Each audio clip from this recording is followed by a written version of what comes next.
Hello, class. Today is May 5th, 2026, which means it's the birthday of Ichika, Nino, Miku, Yotsuba, and Itsuki.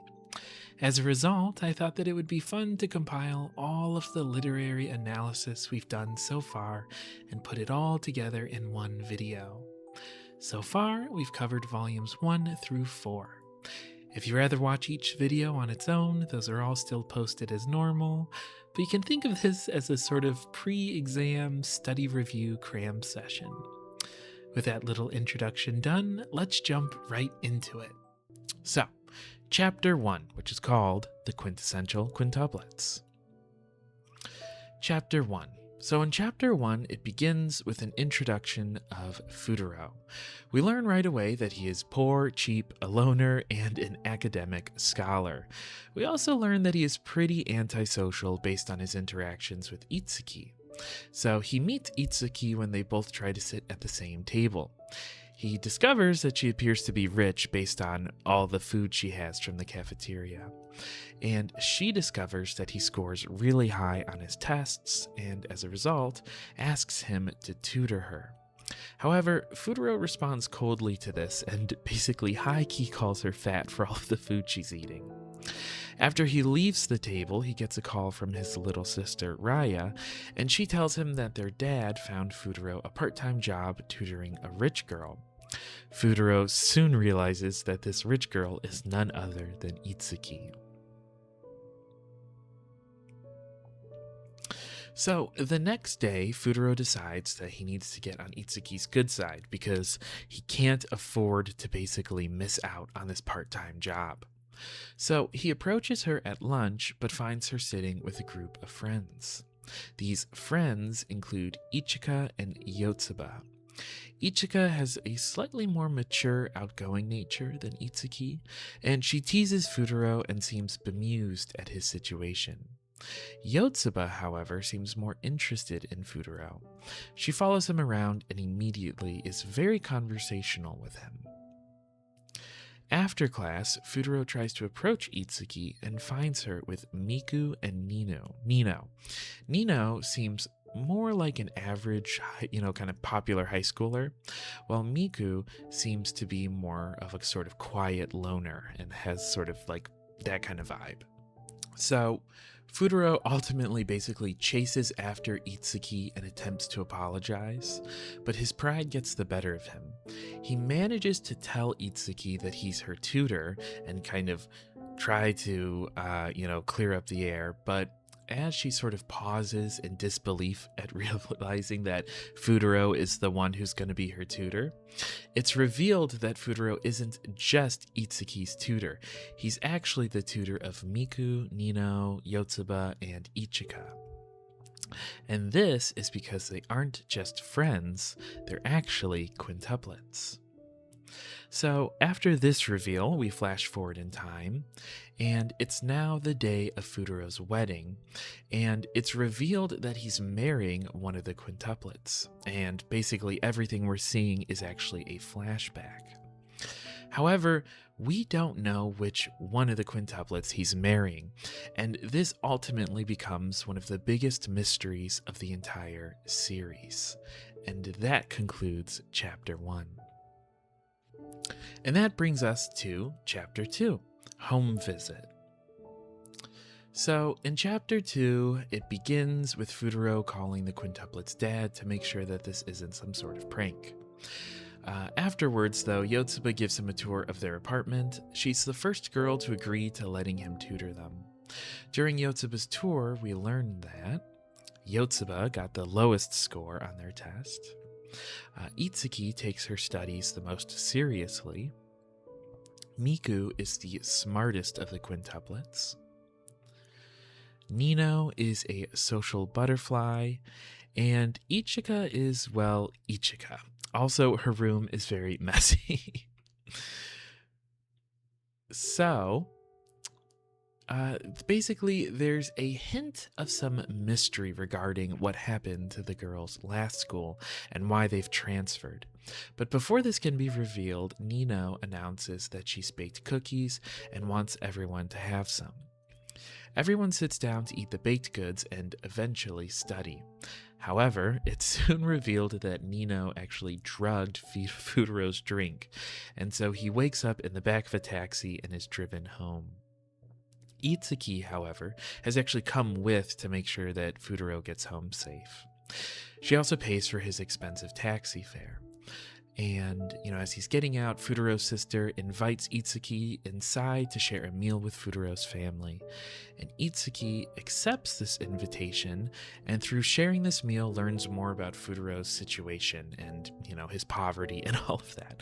So, in order to help his sister, Itsuki agrees to basically tell her dad that Futuro is tutoring her. However, she vows that she will still do all of her actual studying alone.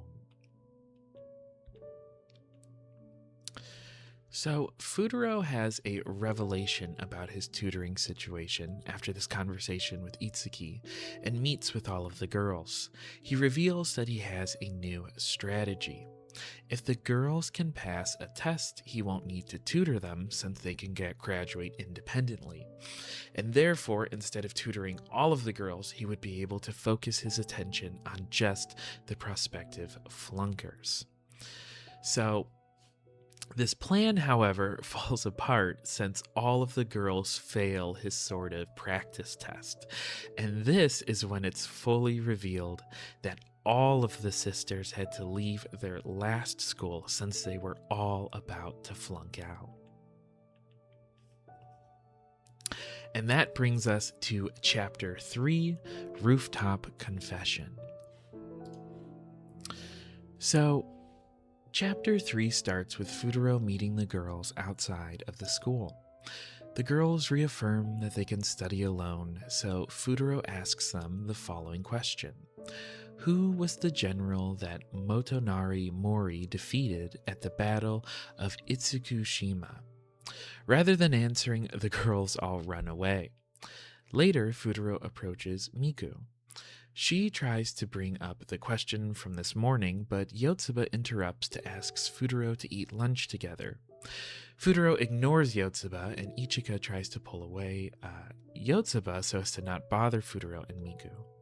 Before leaving, however, Ichika brings up the idea of basically not wasting all of high school on studying and basically the importance of having fun with things like high school romance. Futuro responds by saying that love is basically utterly foolish and far removed from academics. And remember, we know that he is eventually going to get married to one of the sisters, so part of our analysis is studying his perception of love. So, Yotsuba and Ichika tease Miku about having a crush, and later Futuro finds a note from Miku asking him to come to the rooftop during lunch. He suspects that this will be a love confession since this is sort of a trope of the genre. It's notable that the idea of this really flusters him, and Itsuki actually calls him out on grinning weirdly while reading the note. Ultimately, however, he tries to be nonchalant about this and act like he knows it's all just a prank, but he clearly doesn't want it to be a prank. So Miku meets Futuro on the roof. However, rather than confessing her love for him, she actually confesses that she knew the answer to his question that morning, and that furthermore, she likes Sengoku period warlords. So Futuro tries to use his knowledge of warlords to entice Miku into studying. This backfires, however, since she sees this more as a challenge regarding who knows more about the warlords than, actually a motivation for studying. And that brings us to Chapter 4, 100 Points Combined. So, after having, basically had disappointed Miku with his knowledge of historic warlords, basically he misses a reference she makes while handing him a drink, Futuro studies extra hard on this subject and challenges Miku to a duel to see who knows more about the Sengoku period of history. This ends up becoming a very dramatic chase around the school involving disguises and games of wit. Ultimately, however, they both become exhausted and basically give up. Futaro reveals that Yotsuba and him had been hanging out in the library and that she had showed him the internet, which let him look up the more niche facts about the Sengoku period. Through their conversation, Miku reveals that it's not really that she lacks confidence in studying, but instead that she lacks confidence in herself. This conversation gives Futaro a revelation. He reveals that each of the quintuplets has their own strengths, so if they work together and support each other based on their strengths, then they can all improve enough to graduate. Later, while Futaro and Yotsuba are studying together on an off day, Miku decides to join them. As a result, Yotsuba begins to suspect that Miku might have a crush on Futaro. And that brings us to Chapter 5, The Problems Keep Piling Up. So, in Chapter 5, it begins with Futaro heading over to the quintuplets' apartment for another study session. All of the sisters seem ready and willing to study. All of them except for Nino.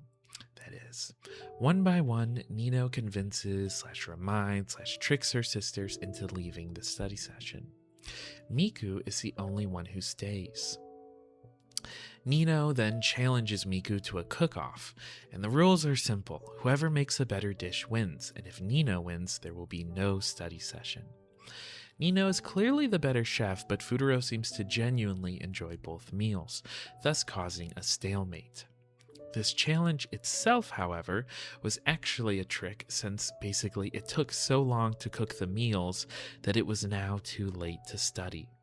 So Futaro leaves to go home, but then realizes that he forgot his wallet, so he returns to the apartment and accidentally walks in on Nino after she's bathed, thus resulting in Itsuki catching him and calling him a creep. As this happens, we see a montage of further complications. Ichika has some sort of mystery job, Yotsuba is going to join the basketball team and therefore have less time to study, and Miku is starting to develop feelings for Futaro. So that pretty much wraps up the actual plot of the first volume. So now I want to just jump into some general discussion. So, the themes and the main ideas of this first volume. The first big one is pride comes before the fall.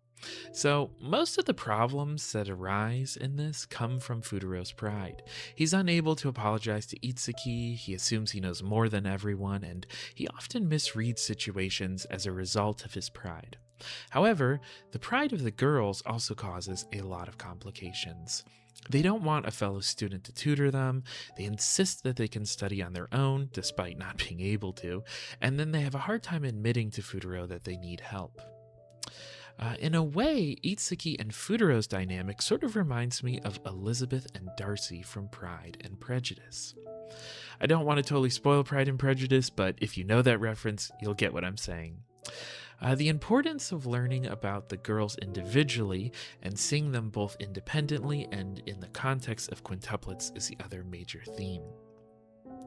So it seems like the solution to Futaro's sort of situation is to ultimately learn more about each girl and learn how they operate individually and as sisters. So he has to understand basically how they click together as quintuplets, but also who they are individually outside of that relationship of being quintuplets.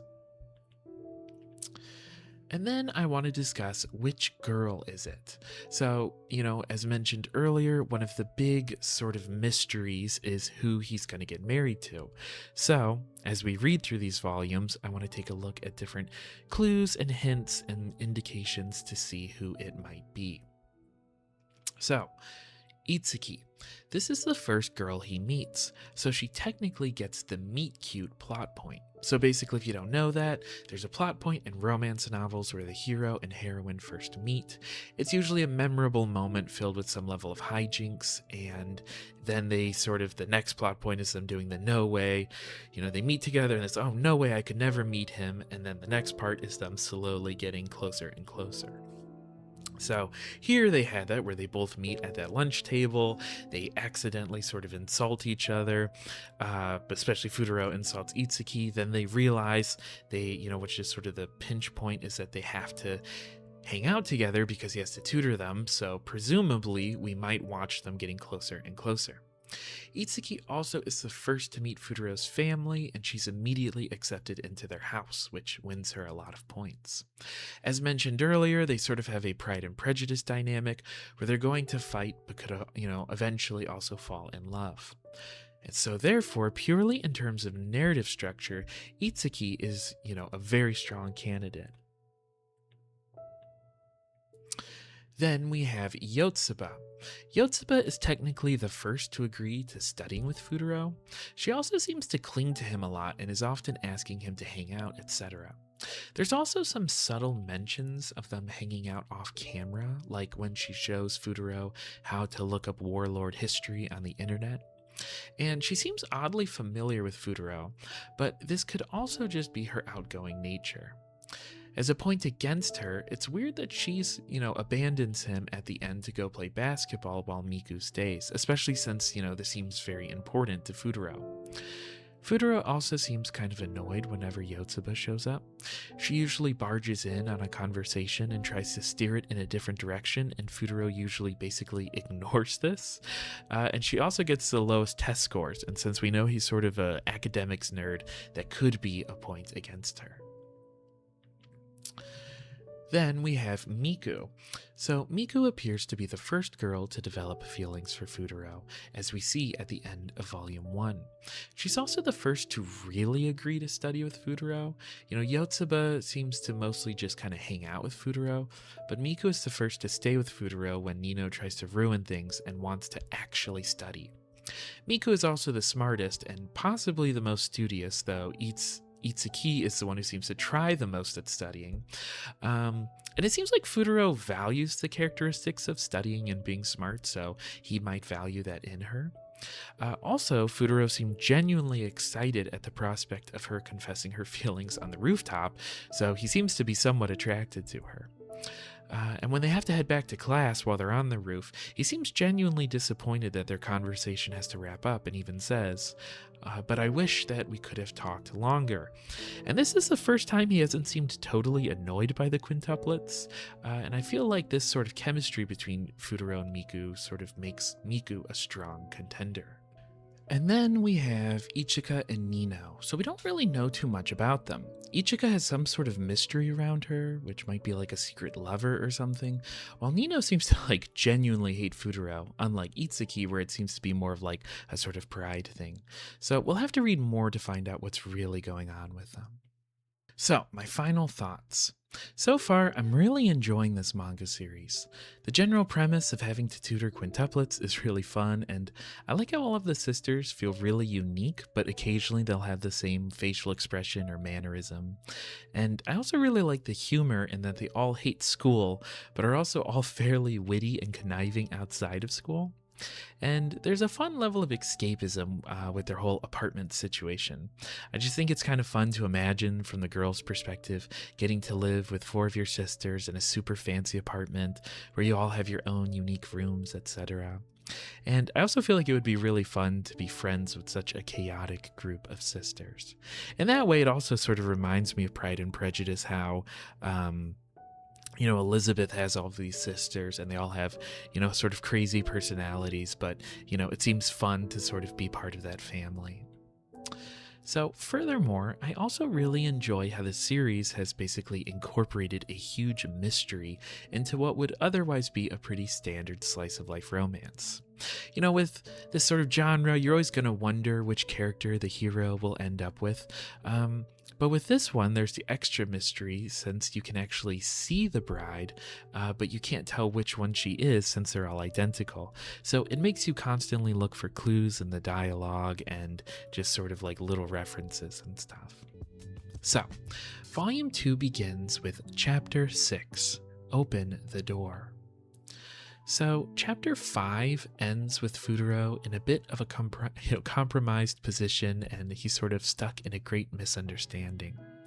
As a result, a trial is held, but all that really matters here is that Miku stands up for Futaro, Yotsuba is absent, Ichika doesn't seem to think Futaro is a bad guy, but she doesn't exactly stand up for him, Itsuki begrudgingly stands up for Futaro, and Nino is still very against him. This is a good reflection of the current relationship between the girls and Futaro. So at the end of this trial, however, the girls begin to bicker. Ichika notes that the girls used to be so close, and the use of past tense here upsets Nino and she storms off. Futaro heads home but sees Nino sitting alone. He sits beside her and basically calls her bluff when she says that she hates everyone, including her sisters. Futaro relates to Nino and mentions that he has a sister too. However, Nino gets the wrong message and states that she'll continue to go against Futaro even if it means making her sisters hate her. So then we get Chapter 7, Our Day Off. During a day off, Itsuki stops by Futaro's house to give him his payment for his tutoring sessions. At first, Futaro feels like he can't accept the payment since he hasn't done much yet. However, Itsuki says that he has done something. He's instigated a change among the 5 of them. To celebrate his first paycheck, Futaro, Itsuki, and Raya go to a sports arcade. And I'm not gonna lie, this whole sequence feels like a cute date. It sort of goes with her previous theory of Itsuki being the bride, since she got the meet cute and the first date, which are both sort of important story beats in a romance novel, if you're familiar with that sort of story structure. So to give some examples of these date vibes, Itsuki gets flustered when Futaro gets close to her to show her how to aim a BB gun.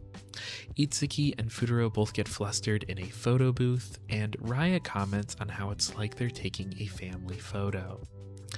Itsuki gets a better understanding of Futaro and sees that he's not all bad, based on how much he cares for his sister. And if you've read any romance stories before, you'll immediately recognize all of these as major romance tropes that take place during the section where the two lovers start to develop feelings for one another. So basically, if you're not familiar, in romance novels, you have your two characters and they'll usually bump into each other in a scene that often has a lot of hijinks, and this is called the meet cute. It's sort of the memorable moment that the two characters meet.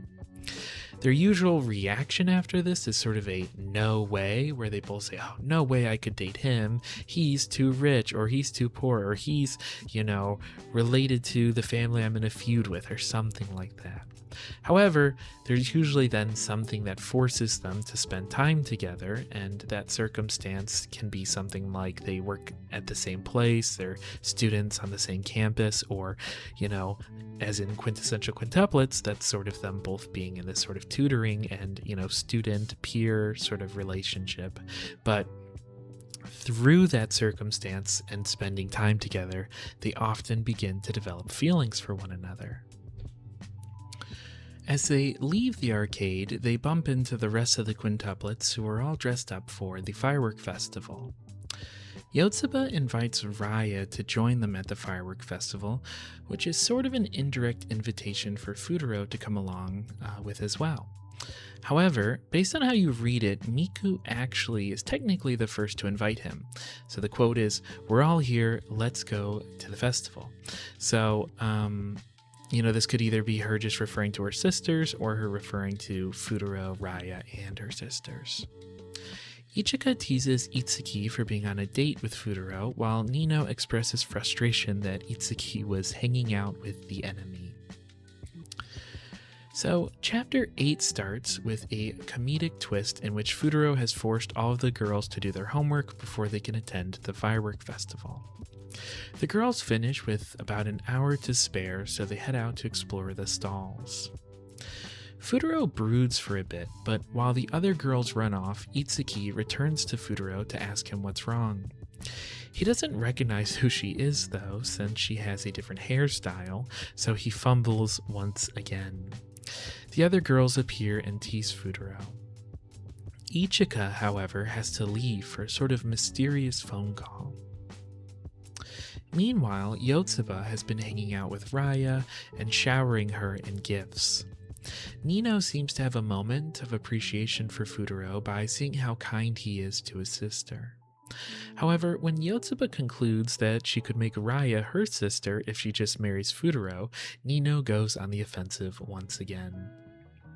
This causes Futaro to get bumped into Miku, who blushes at this interaction. The girls then decide to head off to buy various festival-themed snacks. Nino urges all of the girls to go faster, and Futaro asks Miku why Nino is so fired up about the fireworks. Miku reveals that it is an annual tradition for them since they used to watch the fireworks with their mother, who has since passed away. As the fireworks are about to start, the girls all get separated. Futaro leads Nino through the crowds to the rooftop that she's rented, and when they get there, they discover that they're the only ones there. Nino then remembers that she's the only one of the sisters who knows the address. Meanwhile, the countdown to the fireworks' conclusion begins. So, Nino tries to call her sisters, but is having a hard time getting in contact with them. Nino and Futaro can see Ichika from the rooftop, but for some reason she isn't picking up her phone. Futaro decides to head after Ichika so he can help the sisters unite for their tradition. When Futaro catches up to Ichika, he is confronted by a strange man who asks Futaro what his relationship is to Ichika. Futaro tries to explain that they are acquaintances, but Ichika and the man disappear in the crowd. Miku runs into Futaro. He asks if she's seen Ichika, but she hasn't.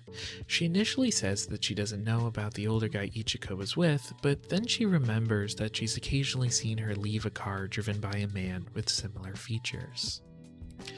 Miku asks Futaro why he cares so much about the fireworks since they don't have anything to do with studying.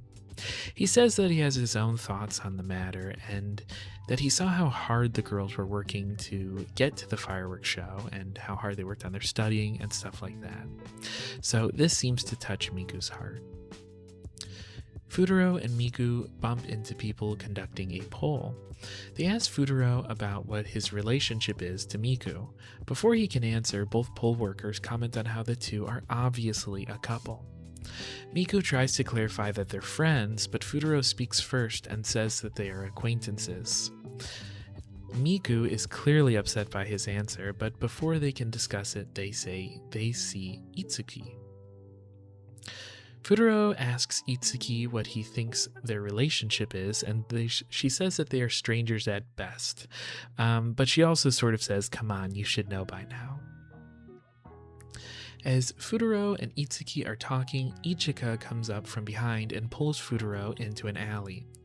Ichika tells him to keep what he saw a secret and that she can't watch the fireworks with everyone. So then we get Chapter 10, Our Day Off, Part 4. As Itsuki and Miku look for Futaro, Ichika explains that she had basically a last-minute job come up. Futaro tries to ask follow-up questions, but Ichika shuts him down by asking why he cares so much since he's just their tutor. Futaro sort of agrees with her, but before he can press the matter further, the strange man appears in the crowd. Ichika reveals that she works with him, but that she can't be seen with Futaro like this. As a result, they sort of fake an embrace so Ichika's face is hidden, and this way the man won't know who Futaro is with. As they continue their fake embrace, Ichika says that it's okay that they're basically doing this since they're friends. Futaro asks if it's okay to call themselves friends since he's just their tutor, and they likely wouldn't have become friends if it wasn't for the circumstance in which he's tutoring them. Ichika responds by telling Futaro not to overcomplicate things.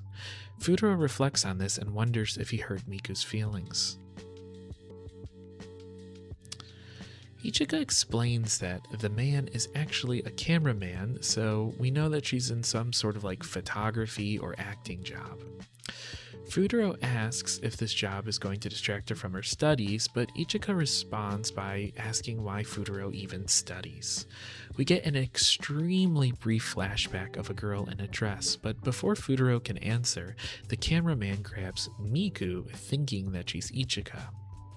So Ichika and Futuro chase, after Miku and the cameraman, and while doing this, Futuro reflects on the nature of his relationship with the girls and realizes that it is more than just acquaintances. So Futuro then rescues Miku from the cameraman, and the cameraman asks Futuro again about what his relationship is to the girl. He's asking about Miku, but he thinks he's asking about Ichika. This time, however, Futuro answers by saying that he's her partner. Note, this seems to really fluster Ichika. In response, the cameraman reveals that Ichika is an actress. So Ichika and her agent leave for the shoot. Futuro seems unsatisfied that Ichika is leaving her sisters for this role. Miku tells him to go after Ichika without her since she can't walk anymore. Her feet hurt because she's had her feet stepped on and she's been walking all day, stuff like that. However, it's important to note that she seems much happier with him since he called them partners. Yotsuba shows up and tries to help, but Futuro sort of ignores her and runs after Ichika. Futuro catches up to Ichika and says that he's her partner too. Ichika reveals that the audition is for a major movie and that this could be her her big debut. She asks Futuro to help her rehearse her lines while she waits for her car. Futuro tells Ichika to do well at the audition, but to also stop with her fake smile. He reveals that he's noticed that she always laughs at important times to cover her true feelings. Ichika reveals that she is hoping that this acting job will let her hold her head up high as the eldest of the quintuplets. She feels like if she fails in this audition, she won't have any other legs to stand on. Ichika also expresses admiration for Futuro noticing such a small change in her. However, he bluntly says that he didn't notice the change in her, but instead just noticed how her smile was different from her sister's. So Ichika heads off to her audition. As she acts out the role of a student thanking her teacher, she finds herself thinking about Futuro, and this causes her to give a real, genuine smile that impresses the audition judges.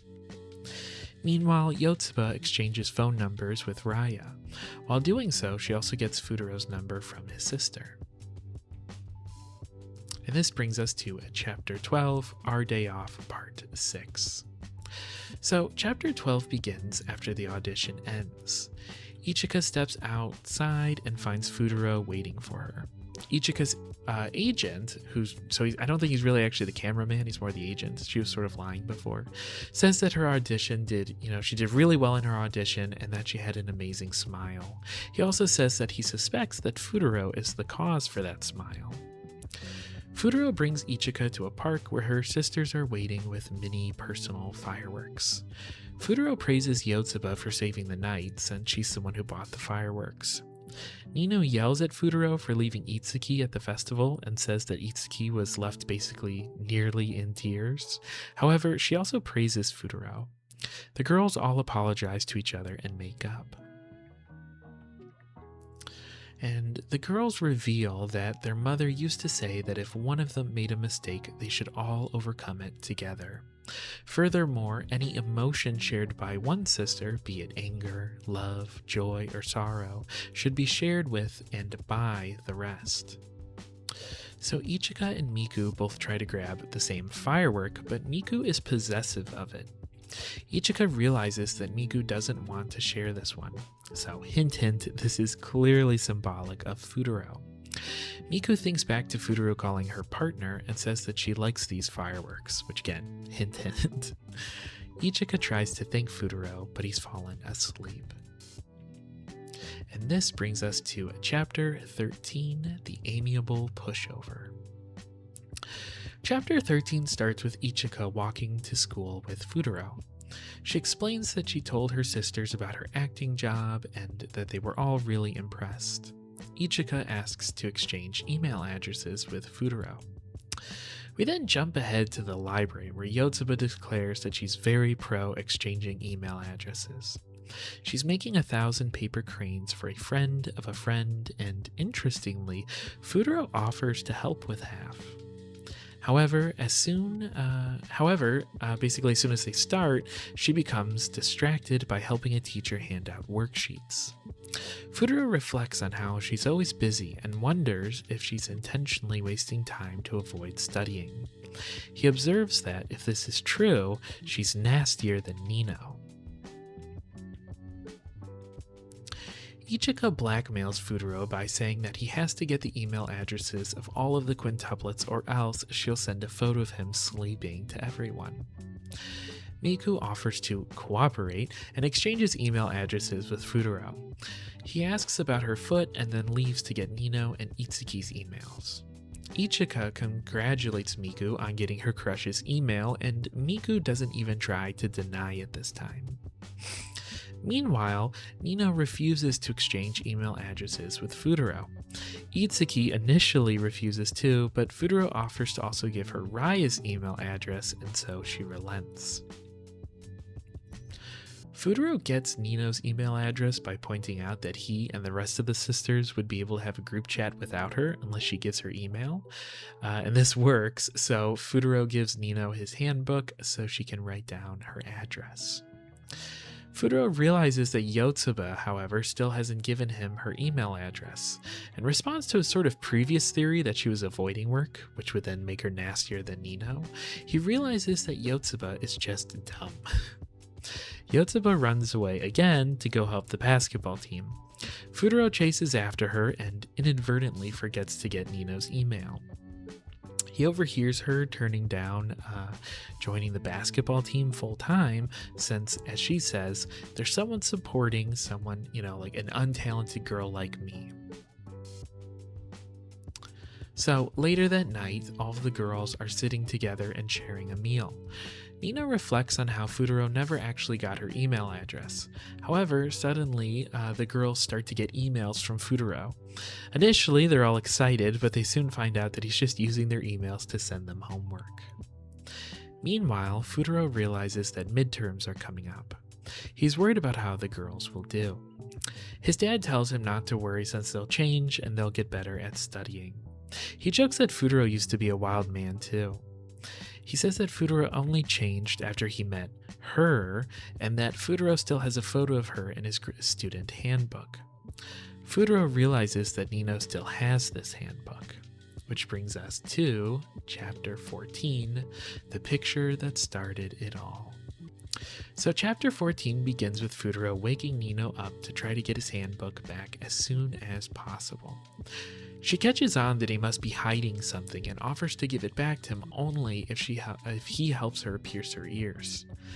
After some back and forth, Nino decides not to get her ears pierced, but she accidentally opens up Futuro's handbook and sees a photo of him in it. She doesn't realize, though, that this is a photo of him, and he lies and says it's of a relative. She expresses interest in the boy and asks Futuro to invite him over sometime. She asks Futuro if he wants to see photos of the quintuplets when they were that age, but he turns her down. So Nino leaves to go look at the photo album with her sisters. It's then revealed to the audience, but it's not clear if all the characters know, that Futuro likely met one of the sisters 5 years ago. They all had identical hair and clothes at the time, so it was impossible to tell them apart. However, the girl in his photo definitely looks like one of the girls when they were that age 5 years ago. That being said, he expresses the desire to see this girl again someday, so it's not clear if he knows if she's one of the quintuplets or not, and Volume 3 ends on this note. So, I want to now get into our discussion of which girl is the bride. We still don't know, but here's what we've learned from Volume 2. So, Itsuki. From purely a romance narrative perspective, Itsuki seems to be winning the most points. Futuro and her went on a date, she had the meet cute, she gets along with Raya, and in general, she seems close to him despite all of their bickering. And if anything, their bickering sort of counts as a point towards her being the bride. Yotsuba. Yotsuba and Futuro seem to get along well, but so far that seems to really be the only point that she's getting. She did make a joke about getting married to Futaro, and she brings out a more playful side in him. So, for example, he takes a break from studying to fold paper cranes with her. But she also saves the day with the whole fireworks thing, which makes Futaro happy. However, she's usually just off doing her own thing rather than spending time with Futaro, so we haven't seen their relationship develop much. Then we have Ichika. Ichika sort of feels like the main character of Volume 2. She seems to have caught feelings for Futaro in this volume. She was technically the first to call him a friend, although Miku tried to do this and then he just interrupted her. She also felt like she could confide in him about her acting career, which seems important since she didn't tell her sisters about it. In a way, Futaro seems like he's able to be the most open and honest with Ichika as well. So for example, he was able to process his relationship with the girls through his conversation with Ichika. Ichika is also the second girl that Futaro calls his partner. And that brings us to Miku. So if this was a race, I feel like Miku and Itsuki would be tied for first place as of Volume 2. Miku seems to have fully realized her feelings for Futaro and is becoming territorial of him. She also had some cute moments with him, like when the pole runners immediately assumed that Futaro and Miku were a couple. Miku also is the first person that Futaro naturally calls his partner. He also notices and remembers details about her, like when he asked about her foot after the festival. That being said, he didn't seem that enthusiastic about getting her email address, and that seemed like it was a really big deal for her. And then we have Nino. Nino seems to be warming up to Futaro, but outwardly is still very opposed to him. She's worried that he'll get between her and her sisters, but he also earns some of her respect through how he treats his sister and how he helps the quintuplets with the whole fireworks show. Nino and Futaro have a couple of bonding moments in this volume, like when they sit together outside of her apartment building, when they watch the fireworks show together alone on the rooftop, and when she grabs his sleeve so as to not get lost in the crowd. Nino also doesn't have a pierced ear yet though, and we know that the bride is wearing earrings. However, she says that, she can wait to get her ears pierced, she just needs to get it done by the day of her wedding. So, some major themes and ideas. Change happens. I think the biggest theme of Volume 2 is that change happens and that it's somewhat unavoidable, but not always a bad thing. So some examples of this is, Itsuki highlights that Futaro has instigated a change in the sisters. Ichika has changed the firework tradition between the sisters and has also pursued this whole secret acting career.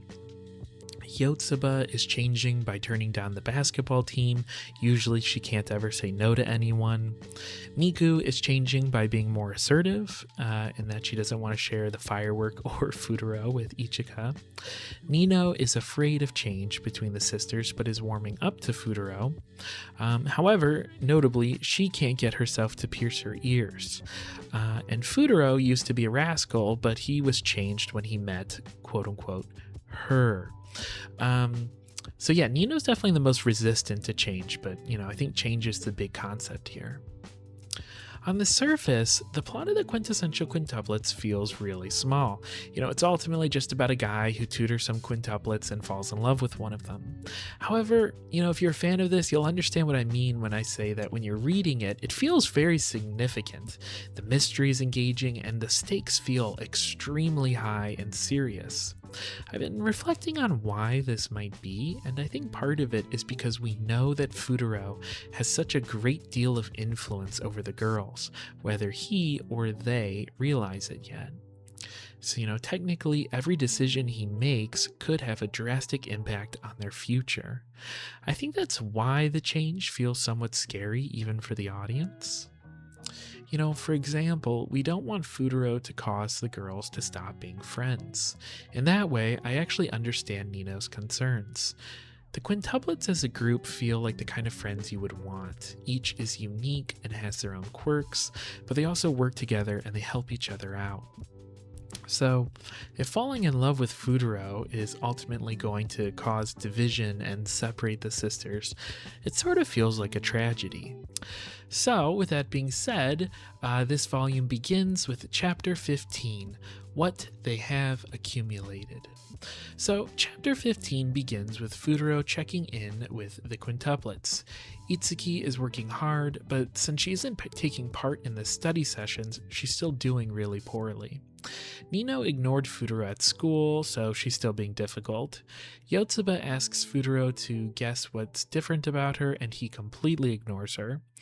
Side note, Futaro ignores Yotsuba a lot in this series. I feel like pretty much every other chapter there's a moment where she tries to get his attention, she'll boldly say she's going to save the day or something like that, and then he just completely acts like she didn't say anything at all. Ichika is more interested in the school trip that's coming up than studying, and Miku, however, surprises Futaro by studying English instead of just Japanese history, thus proving that she's working hard and actually taking this very seriously. So, Futaro receives a phone call from the quintuplets' father, and their father tells him that if even one of the quints fails the upcoming midterms, he will have to step down as their tutor. On a literary note, that means that the tension has just risen quite a lot. And that brings us to Chapter 16, Stubborn. So, Futaro offers to help Itsuki study and initially tries to be nice about it. However, when Itsuki points out that she was the first one to ask for help and that he rejected her, things quickly spiral into a pretty heated fight. Itsuki leaves the fight thinking that Futaro doesn't care about the quints and only cares about money. The next day, Futaro and the quints take a study break to play a board game called Life, and Futaro observes that he doesn't just have his life in his hands, he now has the futures of Araya and the quints in his hands, because basically if he gets fired, he won't get money, so he can't help Araya, but also as he's tutoring and instructing the quints, basically their academic career, which has further implications down the road, are all in his hands. So this sort of harkens back to what we discussed in the last video about why the plot feels so intense and significant. If you don't remember that, basically I was talking about how, this is ultimately just a story about a guy who tutors some sisters and apparently falls in love with one of them. But for some reason, it feels like a much more significant plot, and I'm attached to the characters in a way that I'm not usually attached to characters in just a romance sort of series. So I think part of it is realizing that the protagonist Futaro does have that much influence. So it's also worth noting that during this whole conversation, it's Miku who notices that Futaro is more stressed out than normal and asks him what's wrong. He's unsure if he should put the quints under more pressure, and when Nino arrives, he realizes that he really shouldn't let her know, because otherwise she might intentionally fail so that he's fired and she can get rid of him. When Itsuki arrives, Futaro sort of tries to apologize, but she leaves before he can. Nino tries to push Futaro out the door, but Ichika unexpectedly suggests that Futaro spend the night to help the quints study. So Futaro then attempts to apologize to Itsuki, and he explains that he'll be fired if they fail, and that's why he was so intense earlier. Unfortunately, he's actually talking to Nino, not Itsuki, during this moment, so now she knows the big secret. And this brings us to Chapter 17, The Night Study Group. So, as expected, Nino refuses to study. Miku, however, makes things interesting when she asks Futaro what type of girl he likes. Narratively, she's the first to earnestly bring up something like this, so keep that in mind as we're trying to figure out who the bride might be. Futaro answers by saying he likes someone who is always energetic, good at cooking, and loves her brother. So basically, he's avoiding really answering the question by describing his sister. However, it's worth noting that the first two descriptions fit Nino while also being the polar opposite of Miku, a detail that Miku notices. It's also worth noting that Nino was interested enough in his answer to pay attention, so she clearly somewhat cares about what type of girl he's into.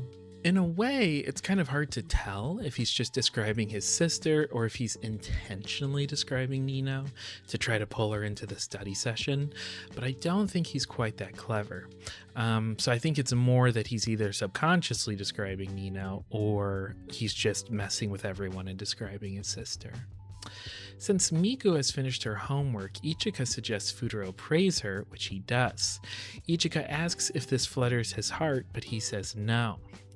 We should also pause here to acknowledge that Ichika seems to be interested in Futaro, but is also playing matchmaker between Futaro and Miku.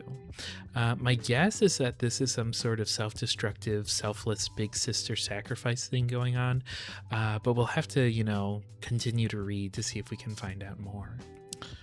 So anyway, after Ichika asks if praising Miku gets Futaro's heart pounding, Ichika tells Yotsuba to check. Yotsuba rests her head on his chest to listen to his heartbeat and notes that his heart is racing. Now, does this mean that his heart is racing because of Miku or because Yotsuba got so close to him? I personally lean towards the Miku theory since he doesn't seem that flustered when Yotsuba gets close, and it feels narratively like she's observing that his heart is already racing.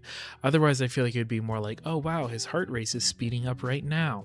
Medical stuff works different in fiction, so I feel like it's sort of, had his heart rate been super low, not interested in Miku. The fact that his heart rate was fast right when she puts her ear up to his, chest makes me think that it was in fact fluttering a bit for Miku. So Itsuki shows up and asks for Miku's headphones. The study group is allegedly so loud that Itsuki can't focus. However, it's worth noting that she is 100%, coming up with an excuse of getting Miku's headphones just so she can come downstairs and try to get Futaro to apologize. It's basically the equivalent of someone dramatically sighing really loudly. So Ichika, kind of picking up on this, invites Futaro to step outside with her. Also, even though Futaro tells Miku and Yotsuba to take a break, Miku continues to teach Yotsuba, which seems to make Futaro proud. Anyway, Ichika tells Futaro that she has passed the audition, but also asks if Futaro and Itsuki are fighting. Futaro says that Itsuki and him are always fighting. So Ichika agrees, but points out that this time it feels different. Usually they fight as friends, which is a good description of their relationship, sort of like friends who always fight. She says she wants it to go back to that. Futaro praises Ichika's maturity, which flusters her, and this sort of mirrors Futaro's previous praise of Miku. I think it's very interesting that Ichika and Miku kind of keep getting the same attention from Futaro, and it's usually Miku going first. So, for example, Futaro calls Miku his partner, then he calls Ichika his partner. And here, Futaro pats Miku's head, and then he pats Ichika's head. And so they're both developing feelings for him, but there's also sort of this kind of territorialness happening as well. So anyway, meanwhile, Yotsuba asks where Futaro will sleep, and Miku offers her bed. Later that night, Miku wakes up and leaves her shared bed with Ichika. And when she returns, perhaps out of just sort of routine and habit, she returns to her own bed where Futaro is sleeping. And that brings us to chapter 18, Futaro the Lying Liar. So Futaro wakes up in bed next to Miku. Itsuki, meanwhile, on the advice of Ichika, dresses up as Miku to try to talk to Futaro. So basically, the rest of the sisters think Miku left early in the morning. They don't know that Miku is in bed with Futaro. So Futaro opens the bedroom door to talk to Itsuki and correctly identifies her as Itsuki. This is important since he usually can't tell the difference. However, since he is trying to avoid the quintuplets finding out that Miku and him slept in the same bed, he rudely shuts the door in Itsuki's face, further hurting her feelings and just making things worse and worse and worse. So Yotsuba, Ichika, and Futaro head to the library, but Ichika sends Futaro back to the apartment so he has an opportunity to speak to Itsuki alone. Once he arrives, however, he bumps into Miku. He tells Miku that he slept on the living room floor, and she's relieved to hear this, meaning that she didn't intentionally sleep in the same bed. So presumably she woke up alone, realized she was in her bed, realized that Futaro was supposed to have been sleeping in that bed, and got super embarrassed, but he sort of covers for her. So Futaro finds Itsuki, but pretends to think that she's Miku. If you remember, she's wearing Miku's headphones, and that's sort of one of Miku's defining design characteristics. So he pretends to think that that's why he thinks Itsuki is Miku. And this way he can tutor her, so he's able to answer some of her questions about biology, and she's able to sort of swallow her pride and pretend to be Miku. Despite this false pretense, however, he apologizes and she apologizes too. And it's actually a very sweet moment, and we get this sort of 2-page image of the two of them studying together. And it's just it's a very heartwarming moment. So that brings us to chapter 19, The Death Road of Panic. So Futaro and the Quints accidentally sleep in on the day of the midterms, so they have to rush to school. Nino, however, seems set on sabotaging things and, takes her sweet time. Honestly, all of the Quints cause various issues on the way there. It's sort of like herding cats, but it's also in the name of comedy, so it's okay. No one's actually being a bad guy kind of thing. We don't hold it against them. The Quints are able to sneak past the teacher since they're all identical, so they all sort of pretend to be Yotsuba. So they can say, oh, I was in before the bell rang and I had to leave to help a teacher, that kind of thing. But Futaro, since he can't do that, gets dragged to the principal's office. As he leaves, however, he tells the girls to do their best and to believe in the work they've done. The girls encourage each other and all vow to fight like their lives depend on it. And that brings us to chapter 20, the midterms. So the Quints take their midterms, each with a different sort of reaction. So Miku acknowledges that the questions are hard, but that she knows her history well. She wonders how Futaro will react if she outscores him. Yotsuba gives up and decides to just guess all of the fourth options in the multiple choice questions. Nino, against her desires, remembers Futaro's instructions and advice. Ichika rushes through the exam and goes to take a nap, but then decides to double-check her work. Itsuki tries really hard, remembering that her father will fire Futaro even if just one of them fails, and she claims that she is trying hard for Raya's sake.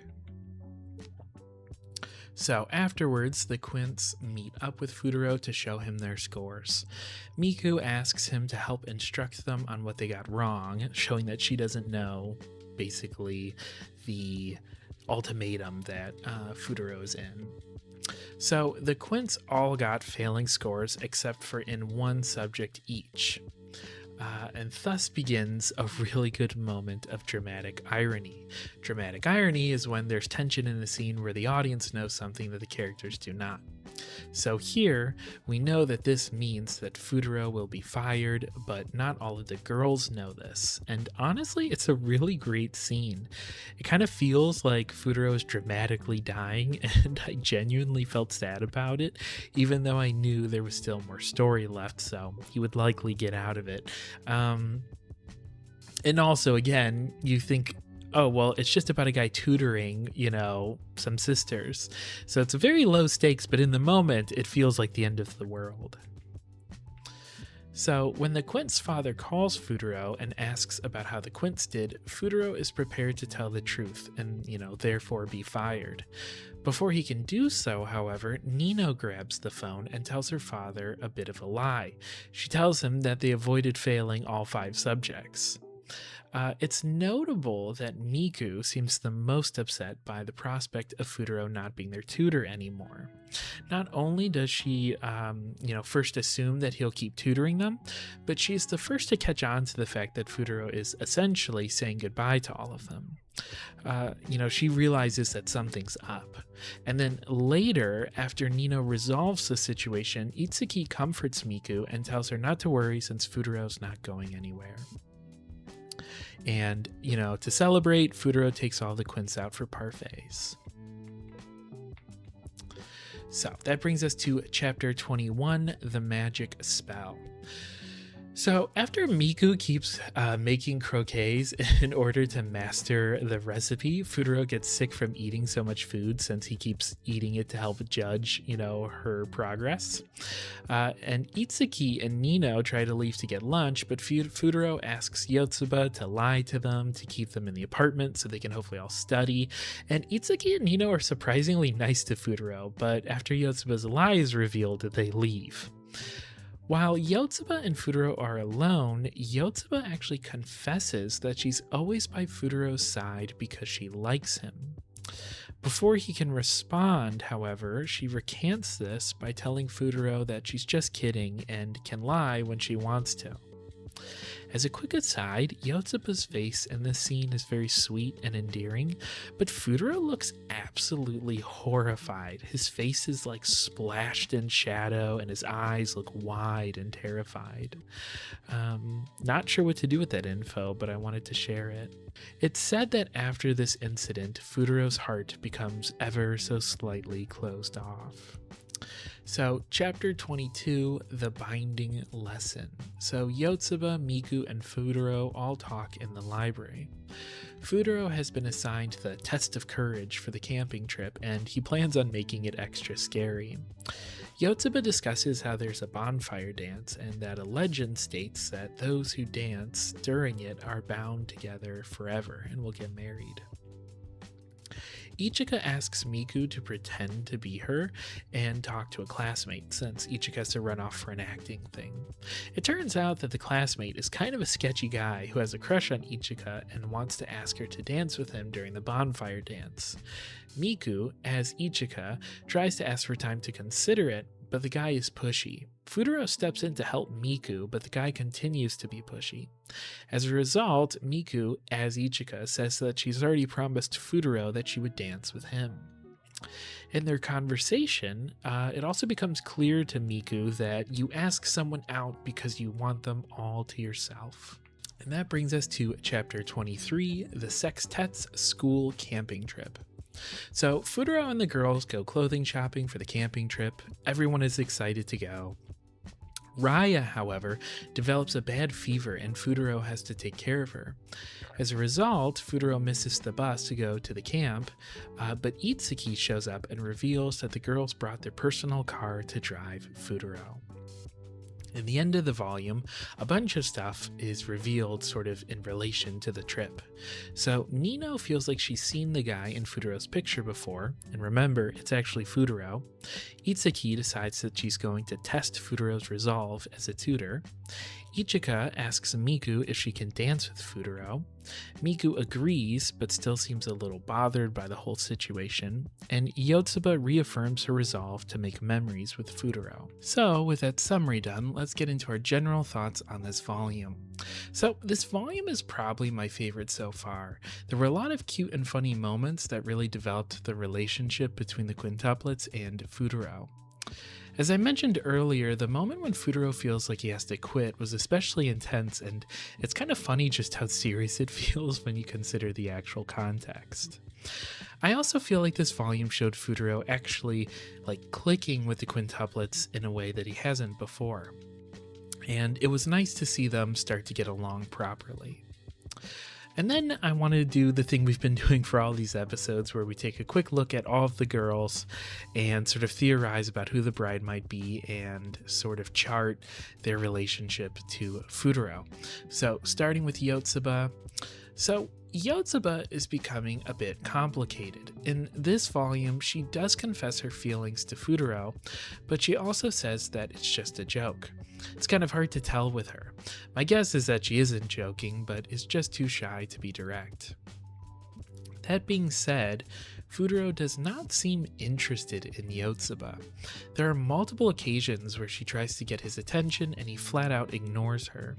So, for example, she tries to show off the pattern on her bow and he just doesn't care. Furthermore, the way that she just sort of throws out all of the training she did with Futaro and just guesses for all of her answers seems almost mean-spirited. She basically disregarded all of his effort, even if she didn't mean it that way. It just seems weird that she didn't try, really. There's also the moment when she tries to listen to his heartbeat and his heart rate is high, but we still don't know if that's because of Miku or Yotsuba. And Futaro also doesn't seem to fully understand Yotsuba. For example, he doesn't realize that she isn't a good liar until it's too late with the whole him being sick on the floor thing. But he is learning more about her, which, is worth mentioning. Mainly, however, I just want to highlight again, how often he completely ignores her. I feel like if she's someone who will be his future bride, he would be more even like unintentionally or unaware that he is interested in her, so he'd be paying more attention to her. But even like in the previous volumes when he's looking in the crowd and stuff, he doesn't seem to be very focused on Yotsuba. So then there's Nino. So Nino had some development in this volume in regards to her relationship to Futaro, and she seems to see him more as a friend now, but only a little. It's notable that she did actually try on her exams and didn't sabotage him, however. And she also stood up for him against her dad, and she's the reason that he got to keep his job. So she definitely won some points for that. Nino is also pretty nice when it comes to making Futaro some porridge during the whole him laying sick on the floor scene, so she's, clearly warming up to him. And it's also interesting that she says she recognizes the young Futaro, because again, she doesn't know it's Futaro, but she says that she feels like she's seen this person before, and that's significant since, it seems like he met one of the quintuplets when he looked like that, so it could be Nino. And then we have Miku.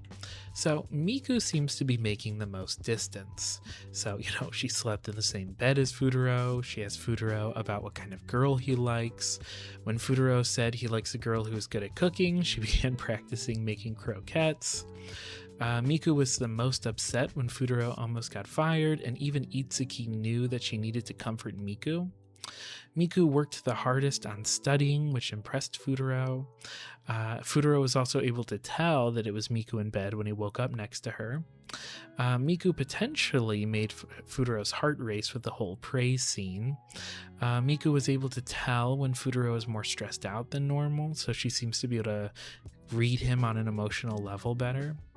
And Miku also tries the hardest on the test for Futaro. Itsuki tries, but it's allegedly just for Raya. Then we have Ichika. So Ichika seems to be mostly sacrificing her own happiness for her sisters. She seems to be interested in Futaro. She gets flustered on the balcony, but also keeps trying to push Futaro and Miku together. She also seems to be the one that Futaro can be the most honest with, however. He seems to have a very easy time talking to her and sort of opening up about things that he's too embarrassed to talk about with the other girls. Ichika loses some points, however, since it seems like Futaro doesn't really care about her acting career.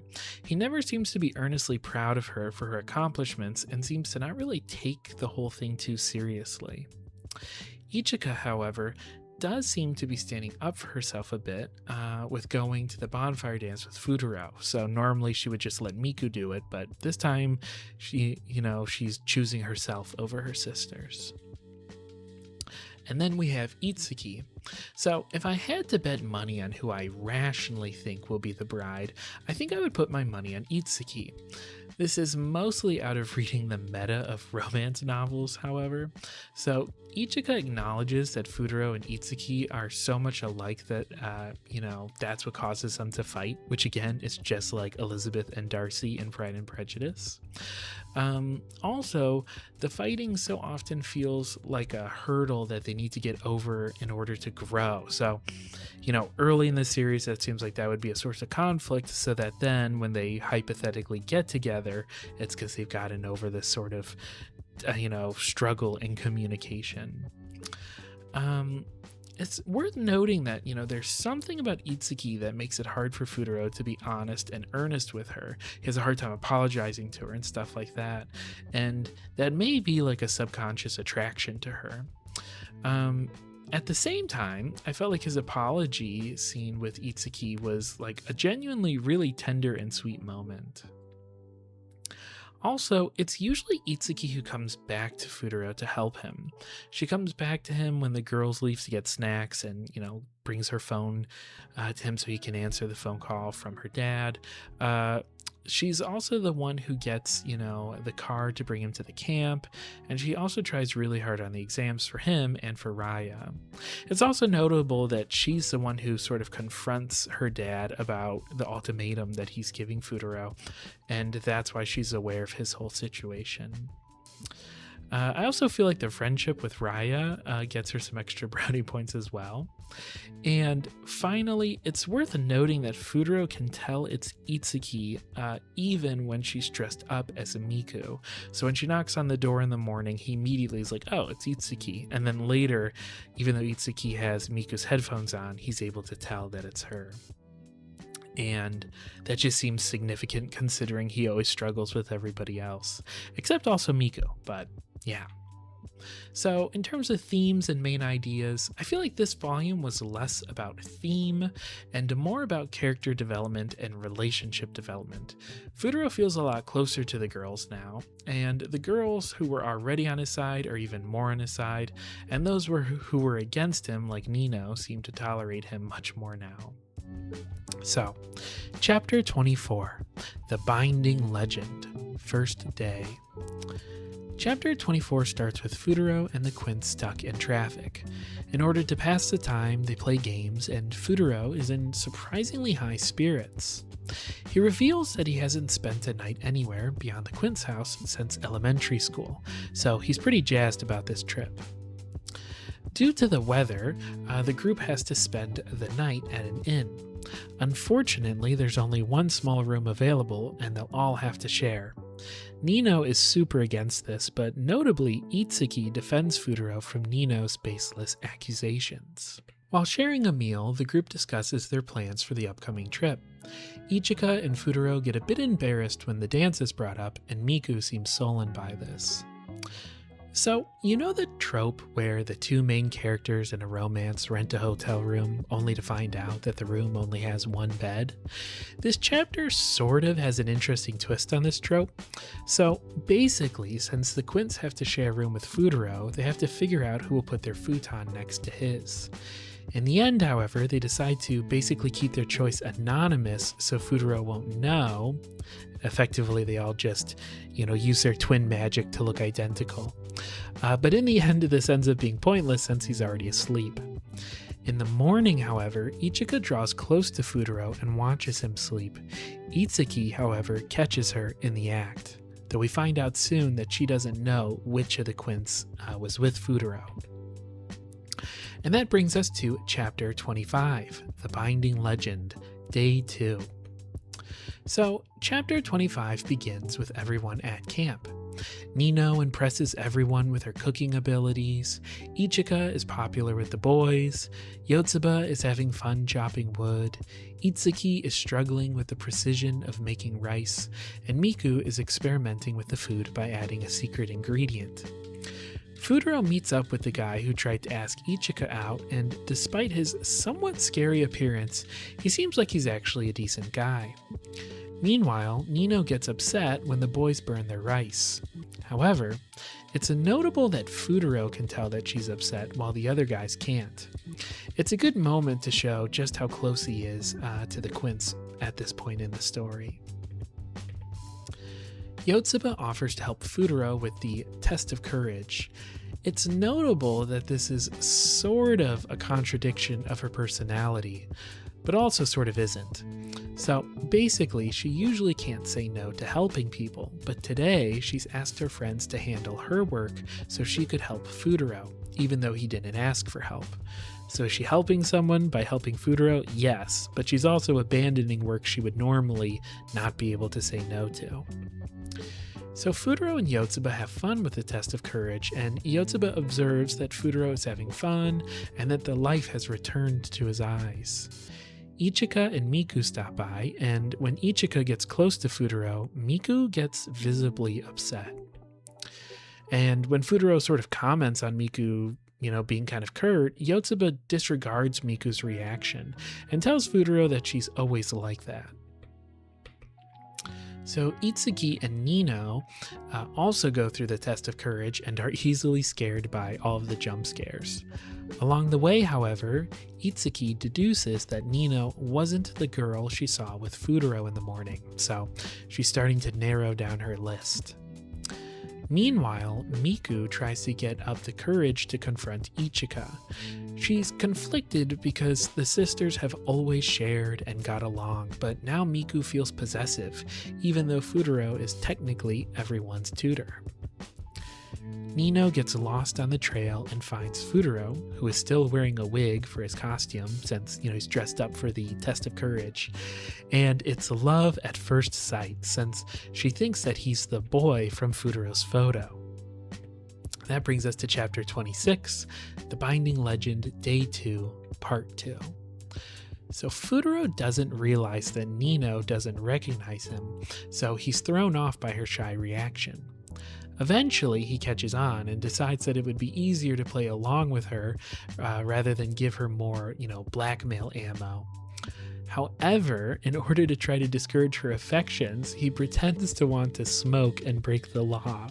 This obviously backfires, however, since that just makes him all the more desirable to Nino. As they walk through the woods, Nino almost falls off a cliff, but Futaro saves her. She then saves him from falling off the cliff, and they end up collapsed where it's safe. Nino asks Kintaro, which is Futaro in disguise, to hold her hand and to dance with her at the bonfire dance. Itsuki then shows up, lost, alone, and crying, and Nino runs to her. When she turns back to Kintaro, he's gone. And that wraps up our, summary for chapters 24 through 26. So I want to get into some of my thoughts on it. So far, there's been some very interesting setup for this class trip arc. So Itsuki now has to solve the mystery of which girl was with Futaro. Yotsuba has been enthusiastic about spending time with Futaro specifically, which feels different than normal. Miku is processing her feelings of jealousy and might confront Ichika. Ichika still has feelings for Futaro, so will she stand up for herself against Miku? And Nino has now joined the team of girls who are in love with Futaro, although hers has an interesting twist in that she doesn't realize it's Futaro. And then so for a bit of analysis, these chapters primarily serve as the setup and initial rising action for the school trip arc. However, I want to take a moment to acknowledge the psychology of what is going on with the characters. So Ichika has feelings for Futaro, but feels like, as the big sister, she has to sacrifice her feelings for her sisters. Furthermore, she suspects that Miku had feelings first, so she's sort of going off of the philosophy of, first come, first serve. Itsuki wants to like Futaro and even defends him at the inn when Nino tries to act like he might be creepy. But she's still suspicious of his intentions, so she seems to have a hard time truly trusting outsiders. And Miku loves her sisters and is used to a life where they all share and make things equal. Therefore, she's struggling with her crush, since part of having a crush is wanting the person all to yourself.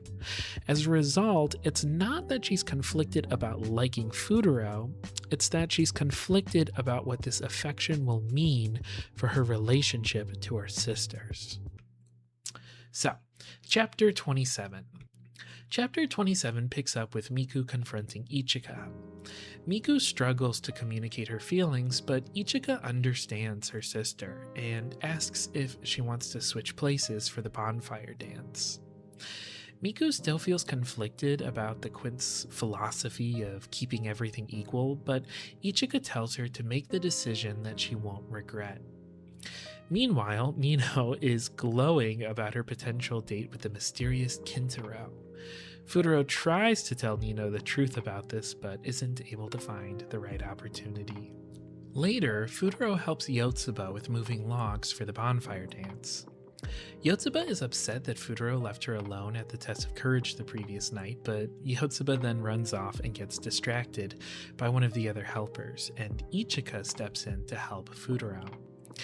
While they're doing this, Ichika gives Futaro some advice on how to get on the good side of the different quints. He needs to be strong enough to match Nino and gentle with Itsuki. Ichika also tells him to be gentle with her.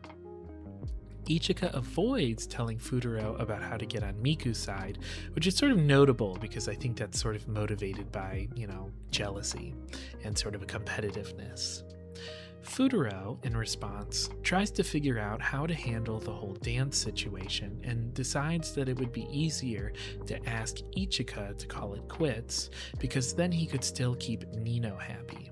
Unfortunately, this greatly upsets Ichika. Futaro is thrown off by Ichika's emotional reaction to his rejection, but before they can talk about it, a group of students come nearby, so they hide.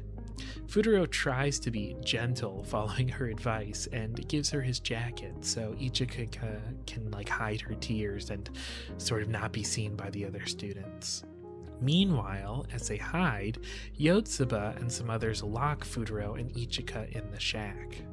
And that brings us to chapter 28.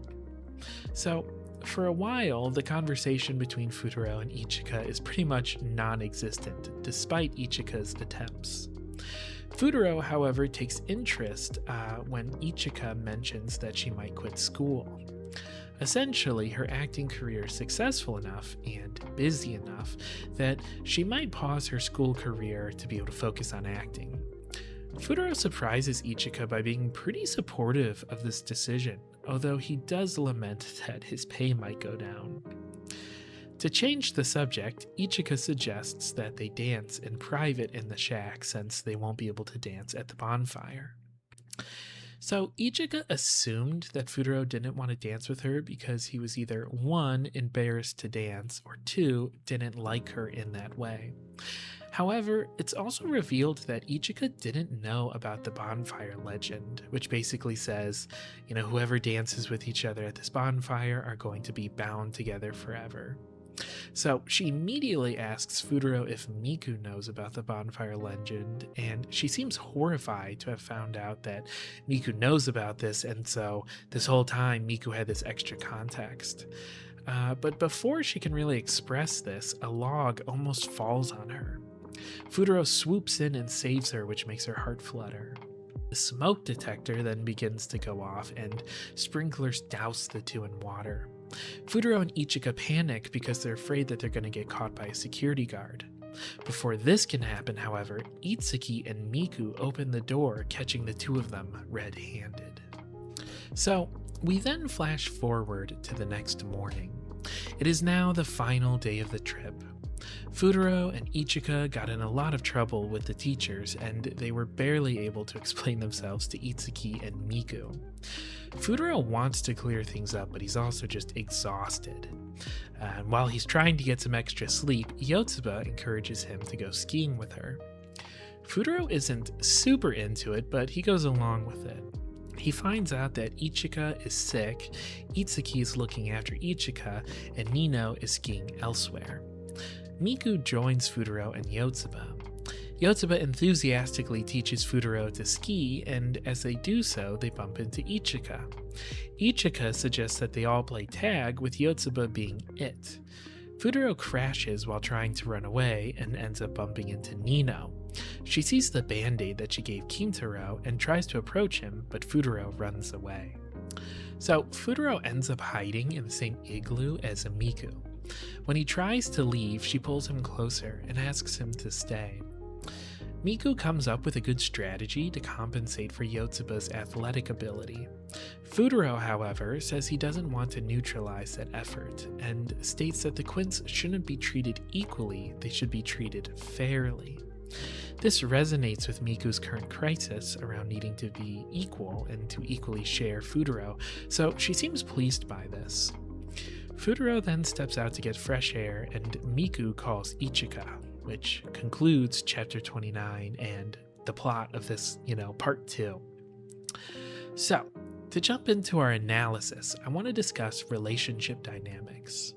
So, While daily life with the Quints seemed to be somewhat chaotic in general, since they all have such unique and sort of strong personalities, it is interesting seeing just how much crazier things can get without the daily structure of school plus the study group. Usually, there's a clear dynamic where Futaro is basically the leader and the Quints essentially look up to him, whether they like it or not.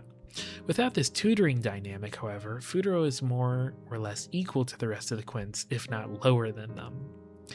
I feel like, in a way, Futaro usually uses his tutor role as a way to avoid awkward conversations. So, for example, I doubt he would have gotten into this whole Kintaro situation with Nino had they not been on this trip. So, if it had been a normal day and she had approached him thinking that he was Kintaro, he'd probably just, talk over her and sort of override her and tell her to focus on studying. Without that power dynamic, however, he's much more out of control. Something else I want to discuss is the idea of independence. So, now that the Quints are older and getting interested in things like romance, they're being forced to face sort of an awkward part of growing up that they haven't had to face before. In order to pursue things like careers, romance, and special interests, they need to become independent since the other Quints either 1. Won't share the same interests, or 2. Can't share the same person. So Futaro sort of serves as the agent for this change since several of the Quints are now interested in him. Miku seems to be struggling with this the most since she was always told that things need to be equal. In chapter 29, however, she has a revelation based on what Futaro said. Things don't have to be equal, they just have to be fair. As a side note, while their mother was probably well-intentioned with the whole equal thing, it was sort of a misguided, choice in my opinion. The Quints have been told to, share everything, including successes and failures, happiness and sadness, etc. But if one Quint accomplishes something, it doesn't seem right that she would have to share that accomplishment with her sisters. That's just a recipe for resentment. Furthermore, if one sister is sad, it seems weird that the other Quint should be brought down to that level of sadness. I mean, this is kind of the point of the current emotional crisis on a meta level, but it still seems worth mentioning. I just don't really see how that could have ever gone well. If Miku decided to get really into marathon running and ran a marathon and was really proud of that, it seems weird that she would basically have to effectively congratulate her sisters on also doing that. It doesn't really actually play out that way, but I think you can see what I'm saying. And then for the final bit of analysis, I want to sort of just focus on Ichika. So Ichika is such an interesting character because she is a quint, a quintuplet, and therefore isn't really the older sister. I mean, she's older by X amount of time, but it's not like she's several years older than the other sisters. Usually this sort of self-sacrifice only makes sense if an older sister is truly older, since, with age there comes strength and self-reliance. It makes me wonder how she got this way, considering that her mom was so insistent on the sisters being treated equally. Ichika's sort of self-sacrifice is very contradictory to that equal dynamic. I mean, Ichika seems to always think that she doesn't deserve to be treated equally and that she needs to make sacrifices for her sisters. This sentiment is also clearly genuine based on her reaction to hearing about the bonfire dance. Wanting to dance with Futaro was sort of the one time she, wanted to be selfish and choose herself over her sisters. But when she realized the full extent of what she was asking for, she was horrified since she thought she was just asking for just a dance without this extra legend and extra context. And then to sort of check in with the sort of ongoing question of who is the bride, here are our notes. So Ichika seems to be falling more and more in love with Futaro. And while that's happening, I still feel like Miku is currently making the most sense narratively. If anything, Ichika feels like she's becoming a rival to Miku that Miku has to overcome. Plot is defined by conflict, where your hero has an objective, but conflict is the obstacles in the way, keeping the hero from getting that. And that's sort of in that way, Ichika's almost becoming an antagonist to Miku. So I'm curious to see how Miku's phone call with Ichika is going to go. And small moments like Miku and Futaro being snuggled up in the igloo feel meaningful, and they kind of feel like the kind of thing that the characters would later look back on as sort of the origin story of their romance. Especially since when they're together alone in this intimate, situation of being super close in this igloo. These are the moments when the characters sort of have major revelations, which will directly impact the way romance is played out, especially with the dynamic of the Quints. So Nino, meanwhile, is more interested in Kintaro, but I do wonder how she's going to feel when she eventually realizes it's Futaro. I feel like she's either going to be really, really mad and forever swear off Futaro, or maybe she'll consider Futaro in a new light, since if she's attracted to Kintaro, she kind of has to be attracted to Futaro. Itsuki still has main character energy with the whole Pride and Prejudicing and all the stuff we've been discussing in previous episodes. However, it does feel like right now she's super far behind Ichika and Miku. Yotsuba, meanwhile, seems to be, maybe making a move in her own way. She's so determined on spending time specifically with Futaro that she's basically ignoring her sisters, which feels like a big deal considering how close they all are. So, we begin with Chapter 30, The Binding Legend, Day 3, Part 2. So, we start Chapter 30 off by getting a flashback to 2 hours earlier from the previous events.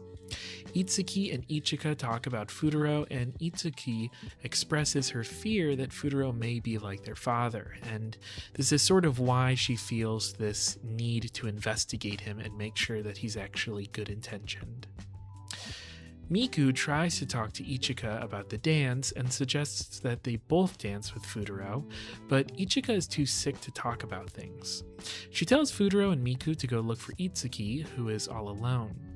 While Futaro and Miku look for Itsuki, Futaro starts to get more and more sick. It's likely that he caught his cold from Raya and then accidentally gave it to Ichika. The girls realize that Itsuki is missing, and they decide to split up and search for her. Futaro comes to a realization, however, and invites Ichika to help him look for her on the ski lift. It turns out that Ichika is really Itsuki in disguise. It was too embarrassing for her to admit that she was in disguise, so things pretty much quickly got out of hand. Futaro could tell when Ichika didn't call him by his first name, and since she always does that, and he sort of reveals that he knows more about the sisters than they probably think he does. Futaro's understanding of Itsuki's situation and doesn't embarrass her about the whole dress-up situation, but he does, however, pass out from his fever right afterwards. And that brings us to Chapter 31, The Binding Legend, Day 3. Part 3. So, Futaro gets put sort of on lockdown so he can rest while sick. This limits his ability to talk to the Quints, and they feel bad that his trip is going to end on such a lonely, sad note. Futaro is able to tell Nino that Quintaro isn't able to make it to the dance, which she interprets as Quintaro not being interested. Miku and Ichika have a heartfelt conversation by the bonfire. Ichika apologizes for the whole dance situation, though internally she still admits that she has feelings for Futaro. Miku apologizes too, but then reaffirms that she likes Futaro. She tells her sisters to do as they wish, but that she won't lose to them. Yotsuba, meanwhile, looks at Futaro's guide and sees how much he annotated and how excited he was for the trip. She beats herself up for dragging him around while he was sick, but Itsuki points out that he had fun doing all of those things. They find a piece of paper where he's written down things to tell Raya about the trip and realize that he's enjoyed everything he's done with them, including going to the inn and playing games in the car when they were stuck in traffic. Itsuki sneaks into Futaro's room to find him and sort of ask him about the trip, but when she turns on the lights, she realizes that all of the Quints have done the same thing. They realize that all of them were worried about Futaro in their own ways. Itsuki then walks over to Futaro and asks him to tell her more about himself. She holds his hand right as the bonfire dance begins. And if you remember, the binding legend is that, if you're holding hands with the person you're dancing with, you'll be bound together for life. So then we get the final chapter, which is the Binding Legend Day 2000. So we jump ahead in time to the day of Futaro's wedding. He calls a much older Raya and tells her that he forgot his wedding ring at home. Raya tells her father that she's worried that Futaro will be a bad husband. Raya then arrives at the wedding with the ring, and it seems like the Quince's father hasn't accepted the wedding and didn't plan on coming. There also seems to be something that has gone wrong with the preparations because the staff seem worried about something, but it's all very vague. Raya then leaves to find Futaro and finds him fast asleep. She laments that the wedding day doesn't seem like a big deal to him. Later, Futaro enters the church and sees Maida, I believe it's pronounced. That's the guy who wanted to dance with Ichika. It turns out that he danced with someone else and ended up getting married to her. So again, this is a big flash forward in time. The bride then enters the church, though since she's a Quint, we still can't tell which one she is. We then flash back to the school trip, and it is revealed that all of the girls held one of Futaro's fingers during the dance. Thus, according to the legend, he could be bound to any one of them. So, Volume 4. Who is the bride? At this point, it still feels like any of them could still be the bride. So, Miku has openly declared that she likes Futaro. Ichika has more secretly admitted to having feelings for Futaro. Itsuki seems to have gotten over some of her apprehensions regarding Futaro. Yotsuba seems interested in Futaro and has also admitted to liking him, though potentially as a joke. I don't really think it was a joke, but she says it was.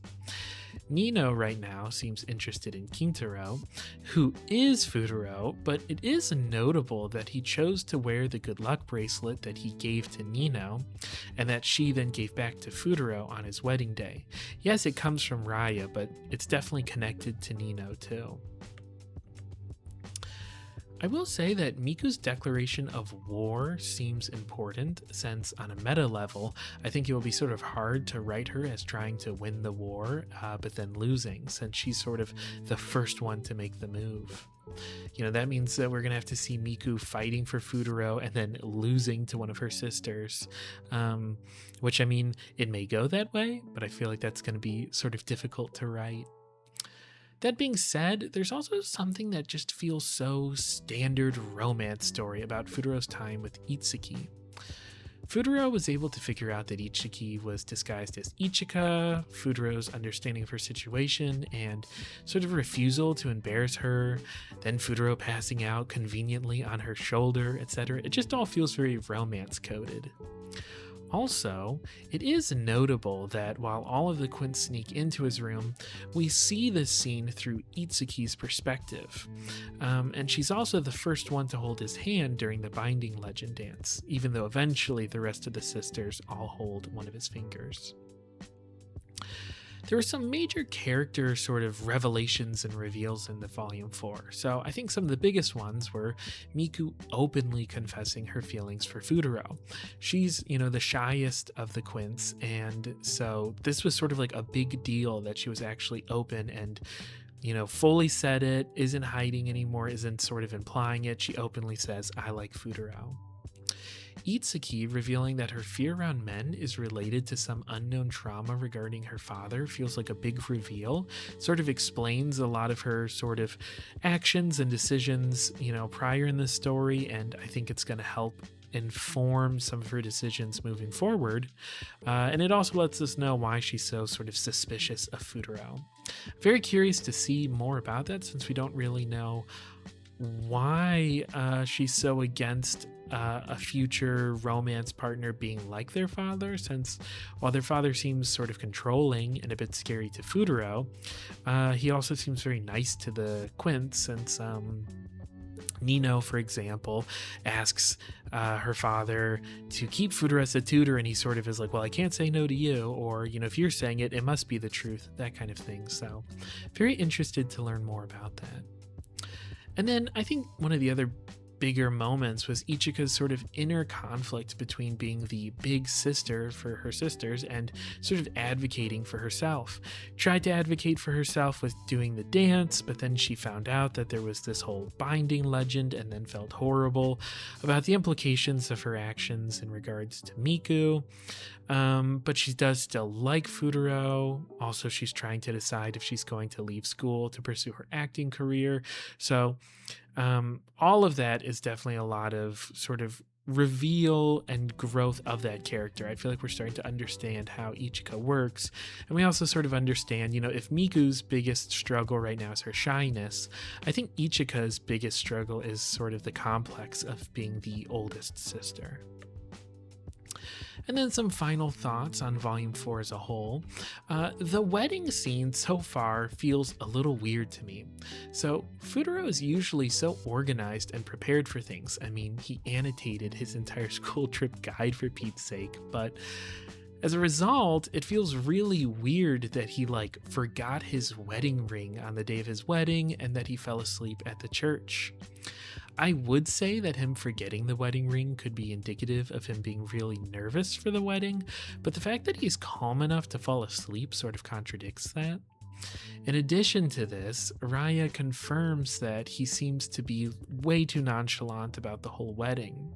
She also expresses a fear that he's going to be a bad husband since he's already forgetting things like the wedding ring. I don't know, it just kind of makes me suspicious of the wedding in a way. And I know that on a meta level, Futaro sort of has to be asleep right now since it's sort of implied that all of these flashbacks of all the events when he's in high school are coming to Futaro through this dream.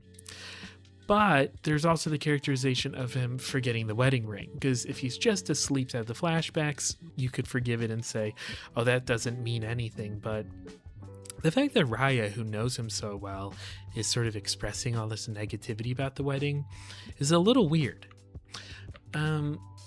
That being said, to end on a more positive note, something that I really like about this manga is that it's really, really good at creating heartfelt, feel-good moments. So, usually in other stories when multiple characters are competing for a love interest, they all see each other as enemies and therefore have no real connection. In the Quintessential Quintuplets, however, the competition are all sisters, and so if they aren't having a heartwarming moment with Futaro, they are usually having a heartwarming moment with themselves. So overall, the whole story just feels very warm. The sisters clearly care about each other, but they also care about Futaro. And while that can sometimes cause issues between them, it usually resolves on a good note since ultimately they love each other and sort of through these struggles, they're able to grow their own relationship since they're now having to sort of modify and grow their relationship with this whole extra element and dynamic of love and romance. So it's just one of those where all the characters are super likable and you're kind of cheering on all of the characters, and it just makes, again, for a very warm reading experience. All right, so that's going to conclude our coverage of volumes 1 through 4. I really hope you enjoyed this little deep dive, and I hope you had as much fun as I did. If you want to be notified when the episode on Volume 5 is posted, please consider subscribing. But with that being said, I'm going to wrap this up, so take care, and I will see you in the next one.